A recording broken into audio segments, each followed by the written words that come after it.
नमस्कार। आज के इस वीडियो में हम लोग देखने वाले हैं करंट अफेयर्स 25 सितंबर 2023 के एमसीक्यूज भी शामिल होंगे, साथ ही साथ मैं स्टैटिक जीके को भी कवर करूंगा। तो पहला प्रश्न है, भारतीय लाइट हाउस फेस्टिवल कहाँ आयोजित किया गया है? ए गोवा, बी कर्नाटक, सी केरल, डी गुजरात। भारतीय लाइट हाउस फेस्टिवल तो यह आयोजित किया जा रहा है गोवा में। गोवा के अगोडा लाइट हाउस फोर्ट में इसका आयोजन किया जा रहा है। ये एक पुर्तगाली किला है। पुर्तगाली लोगों ने ही इस किले को बनवाया था। ये सिंक्वेरियम बीच पर स्थित है, कैंडोलिम नामक जगह पर। मांडवी नदी के मुहाने पर स्थित है और अपनी तरह का एशिया में सबसे पुराना किला है। इसका निर्माण 1612 में ही हुआ था, लेकिन लाइट हाउस का निर्माण 1864 ईस्वी में हुआ था। यहाँ एक बहुत बड़ा जेल था जिसमें कि गोवा मुक्ति आंदोलन के बड़े स्वतंत्रता सेनानियों राम मनोहर लोहिया, टीबी कुन्हा आदि को बंदी बनाकर रखा गया था। यहाँ पर सरकार ने एक स्वतंत्रता संघर्ष संग्रहालय का भी विकास किया है। आपको याद रखना है, राम मनोहर लोहिया और टीबी कुन्हा ये दो व्यक्ति बहुत ही महत्वपूर्ण थे। इन्होंने गोवा की स्वतंत्रता के आंदोलन में भाग लिया था। अब हम लोग मांडवी नदी के बारे में जान लेते हैं। मांडवी नदी को ही महादेई नदी कहते हैं। यह महाराष्ट्र, कर्नाटक और गोवा तीनों राज्यों से गुजरती है। महाराष्ट्र में तो बहुत कम किलोमीटर है, कर्नाटक में थोड़ा ज़्यादा है, गोवा में और अधिक। यह पश्चिमी घाट से निकलती है और महादेई नदी को लेकर ही कर्नाटक और गोवा के बीच विवाद भी चल रहा है। दूध सागर झरना इसी नदी पर है और यह झरना आपको भगवान महावीर अभयारण्य और मोलेम नेशनल पार्क में देखने को मिलेगा। तो परीक्षा में यह भी पूछा जा सकता है कि दूध सागर झरना कहाँ है, तो गोवा में है। किस नदी पर है, तो मांडवी नदी पर है। भगवान महावीर अभयारण्य कहाँ है, तो यह भी गोवा में है। यह भी पूछा जा सकता है, बहुत ही महत्वपूर्ण है। गोवा की राजधानी आप सभी जानते हैं पणजी है। यहाँ के मुख्यमंत्री हैं प्रमोद सावंत और यहाँ के राज्यपाल हैं पीएस श्रीधरन पिल्लई। 1510 में पुर्तगालियों ने बीजापुर के सुल्तान यूसुफ आदिल शाह से इस क्षेत्र को जीत लिया था। गोवा में धर्म न्यायालय, पुर्तगालियों ने धर्म न्यायालय चलाया था, इंक्विजिशन, यानी जो ईसाई धर्म को जो लोग नहीं मानते थे उनके साथ बहुत ही बर्बरतापूर्ण व्यवहार किया जाता था। हिंदुओं के साथ, मुसलमानों के साथ, सबों के साथ, और उनका हाथ भी काट लिया जाता था। ऐसा अत्याचार भी किया जाता था। 19 दिसंबर 1961 को भारत सरकार ने यहाँ पर ऑपरेशन विजय चलाया और पुर्तगालियों को देश से बाहर निकाल फेंका। इससे पहले यहाँ पर आरएसएस और अन्य नेता जैसे राम मनोहर लोहिया स्वतंत्रता आंदोलन के लिए कार्य कर रहे थे। मारमा गोवा बंदरगाह एक बहुत ही महत्वपूर्ण बंदरगाह है, जिसे कि आप यहाँ पर देख सकते हैं। यह मरमा गोवा बंदरगाह यह जुआरी नदी पर है और जो मांडवी नदी है वो यहाँ है मांडवी नदी, और यहाँ पर ही है वो अगोडा लाइट हाउस फोर्ट। यहाँ पर यूनिफॉर्म सिविल कोड लागू है, अनुच्छेद 44 में है। डायरेक्टिव प्रिंसिपल्स ऑफ स्टेट, राज्य के लिए नीति निर्देशक तत्व में वर्णित।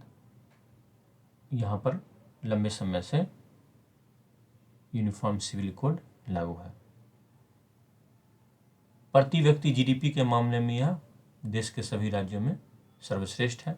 और यहीं पर है बेसिलिका ऑफ बॉम जीसस। यहाँ पे संत फ्रांसिस जेवियर के मृतदेह को संरक्षित करके रखा गया है। यह एक यूनेस्को विश्व विरासत स्थल है, वर्ल्ड हेरिटेज साइट है। तो बॉम जीसस का अर्थ हुआ अच्छा या बालक जीसस। यह एक बड़ा गिरजाघर है। अगला प्रश्न, किस खेल के खिलाड़ियों ने एशियाड 2022 में भारत के लिए पहला मेडल जीता? ए नौकायन, B shooting, C cricket, D में से कोई नहीं। एशियाड 2022 में भारत के लिए पहला मेडल किन्होंने जीता? तो इसको जीतने वाले हैं अर्जुन लाल जाट और अरविंद सिंह। ये रोइंग जो नौकायन खेल होता है उसके लिए मिला है भारत को। सिल्वर मेडल मिला है, रजत पदक मिला है। जिस इवेंट में उन्हें यह पदक मिला है उस इवेंट का नाम है पुरुषों का light weight double sculls. Sculls जो ये आप नाव देख रहे हैं यही नाव स्कल्स होते हैं, बहुत ही पतले नाव होते हैं। यहाँ पर 2 व्यक्ति ही बैठ सकते हैं और थोड़ा सीट को आगे पीछे किया जा सकता है और इन्हें ये चप्पुओं को लेकर चलाना पड़ता है, दोनों चप्पुओं को एक साथ। तो इसी इवेंट में अर्जुन लाल जाट और अरविंद सिंह ने भारत के लिए रजत पदक जीता है। अब अगर हम एक लंबे लिस्ट को देखें तो अभी तक भारत को 2 गोल्ड मिल चुके हैं। एक पुरुषों के 10 metre air rifle team event में स्वर्ण पदक मिला है और एक मिला है महिलाओं के T20 क्रिकेट में, जिसमें भारत की टीम ने स्वर्ण पदक जीता। तो पुरुषों के 10 मीटर एयर राइफल की टीम इवेंट में जो भारत को स्वर्ण पदक मिला है उसमें रुद्रांश पाटिल, ऐश्वर्य प्रताप सिंह तोमर और दिव्यांश सिंह पंवार ने अहम भूमिका निभाई है। इसके अलावा हम देख सकते हैं कि शूटिंग और रोइंग इत्यादि में भारत ने कई सारे पदक जीते हैं, सिल्वर, ब्रॉन्ज इत्यादि जीते हैं। आप इसे यहाँ पर वीडियो को स्टॉप करके इन सब नामों को पढ़ सकते हैं। अगला प्रश्न, एशियाड 2022 का आयोजन कहाँ किया गया? Hangzhou, Hong Kong, Nagoya, Shanghai. तो एशियाड 2022 का आयोजन हांगझाओ या हांगजू भी कहते हैं वहीं किया गया। यहीं पर अलीबाबा का नमक संगठन का कंपनी का मुख्यालय है। जैकमा का नाम आप लोगों ने सुना होगा, वही अलीबाबा के संस्थापक भी हैं।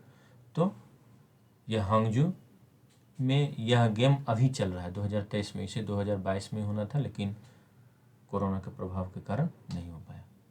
अब इसके हम कुछ शुभंकर को जान लेते हैं। इसका शुभंकर है कोंगकोंग, कोंगकोंग, चेनचेन, लिनलियान। कोंगकोंग, चेनचेन, लिनलियान। CCL ऐसे करके याद रख सकते हैं आप। कोंगचेन ली ऐसे करके याद रख सकते हैं। इन्हें सम्मिलित रूप से कहा जाता है जियांगनान की स्मृतियाँ, मेमोरीज ऑफ जियांगनान। अब इन्हें अगर देखें तो ये जो है रोबोट कांगकोंग, ये लियांगझू शहर के पुरातात्विक खंडहरों का प्रतिनिधित्व करते हैं। इन्हें विश्व धरोहर सूची में भी अंकित किया गया है। ये विश्व धरोहर सूची में शामिल है ये लियांगझू शहर के खंडहर। रोबोट लियन ये वेस्ट लेक नामक वर्ल्ड हेरिटेज साइट है, उसका प्रतिनिधित्व करते हैं और ये कमल के पत्तों से भरी झील से इनका नाम लिया गया है। उसी झील से, वेस्ट लेक से इसका नाम लिया गया है, पश्चिमी झील, इससे इसका नाम लिया गया।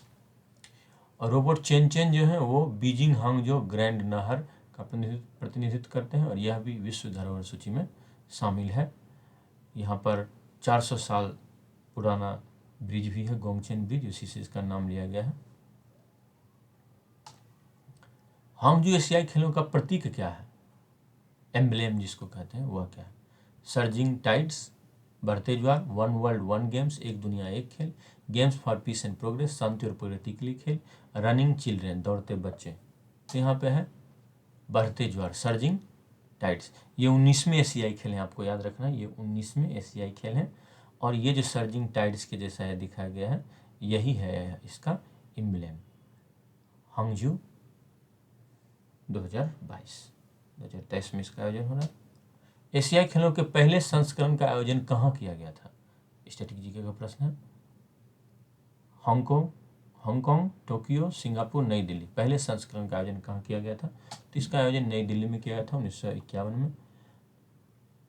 और 2022 वाला जो है वह हांगजू में हो रहा है।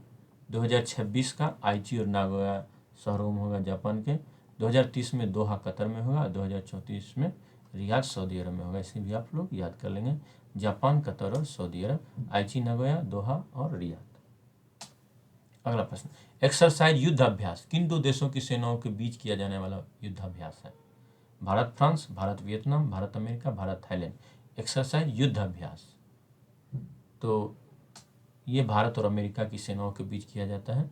एक साल इंडिया में होता है और एक साल अमेरिका में होता है। तो अभी यह अलास्का में हो रहा है। इससे पहले भारत में यह ओली में हुआ था 2022 में। किस देश के साथ भारत के मुक्त आवाजाही व्यवस्था को बंद करने की मांग सीमावर्ती राज्य के मुख्यमंत्री ने की है? यानी नागरिक एक देश से दूसरे देश आ जा सकते हैं, इसको बंद करने की मांग मुख्यमंत्री ने की है। तो आपको बताना है ए नेपाल, बी बांग्लादेश, सी भूटान, डी म्यांमार। तो इसके लिए मांग की है मणिपुर के मुख्यमंत्री ने कि भारत और म्यांमार के बीच जो मुक्त आवाजाही व्यवस्था, फ्री मूवमेंट रिजीम 2018 में शुरू की गई थी, उसे उन्होंने बंद करने की मांग की है। कानून व्यवस्था की बिगड़ती हालत को देखते हुए उनकी ऐसी मांग है। एन बीरेन सिंह मणिपुर के मुख्यमंत्री हैं और अनुसुईया उइके ये यहाँ की राज्यपाल है। मणिपुर के बारे में अगर हम लोग देखें तो मणिपुर में सगोल कांजे नाम का एक पोलो जैसा मिलता जुलता खेल है जो कि खेला जाता है, और ये मेटी लोग जो वहाँ के जो इंडिजिनस लोग हैं वो खेलते हैं। यहाँ पर संगाई हिरन पाया जाता है जो कि केबुल लामजाओ राष्ट्रीय पार्क में देखा जा सकता है। परीक्षा में पूछा जा सकता है कि केबुल लामजाओ राष्ट्रीय पार्क कहाँ है, तो आपको मणिपुर बताना है। संगाई हिरन कहाँ का जीव है, तो यह मणिपुर का ही है। और लोकटक झील कहाँ है, तो वह भी मणिपुर में ही है। इसे दक्षिण एशिया की ताजे पानी की सबसे बड़ी झील माना जाता है, दक्षिण एशिया की। तो भारत की भी। अब अगर हम लोग देख लें कि म्यांमार से सटने वाले कौन कौन से राज्य हैं, तो अरुणाचल प्रदेश है, नागालैंड है, मणिपुर है और मिजोरम है। ये 4 राज्य जो हैं वो म्यांमार से सटते हैं। अरुणाचल, नागा, मणिपुर और मिजोरम। नागा, मामी, मणिपुर, मिजोरम। ठीक है। उम्मीद करता हूँ कि ये वीडियो आप लोगों को पसंद आया होगा, तो इसे ज़रूर लाइक करें। लाइक तो करना ही है आप लोगों को। चैनल को सब्सक्राइब करें अगर आपने अब तक सब्सक्राइब नहीं किया, और इसे अपने दोस्तों में शेयर करें ताकि सबको इसका लाभ मिले। बहुत बहुत धन्यवाद।